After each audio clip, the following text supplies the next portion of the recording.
மீட்டேக்கா 5. So ஈரிலக்க எண்கள்னா எதுவுமே இல்லை, இதுதான். சோ 2 டிஜிட் வர எண்கள் எல்லாம் ஈரிலக்க எண்கள். இந்த எண்களை எந்த 2 இதை பெருக்கினா 300 கிடைக்குது அப்படின்னு பார்க்க சொல்றாங்க. அதோட HCF 5 வரணுமா? ஓகேவா? இப்போ 3 2 6 600. அப்ப இந்த ஆப்ஷனே கிடையாது, 300 நமக்கு வரல.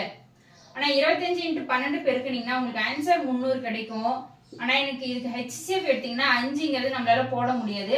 இப்ப இந்த ஆப்ஷனும் இல்லை. ஓகேவா? அடுத்து பாத்தீங்கன்னா பைத்மூன் 300 தான். ஆனா இதுக்கு HCF நீங்க எடுத்தீங்கன்னா 5 வரும். 2 5 10, 6 5 30. திரும்ப அகைன் 2 போடுற மாதிரி இருக்கும். 1 2 2 3 2 6 I 2 10ங்கிற HCF வந்து நமக்கு 10 கிடைக்கும். அப்ப இதுவும் கிடையாது. அப்ப இதுதான் ஆப்ஷன் டி தான். சோ 5 2 300 தான். இதுக்கு நீங்க HCF எடுத்தாலும் 5 3 5 5 4 5 20. சோ HCF 5, ஆன்சரும் 300ங்கிறதுனால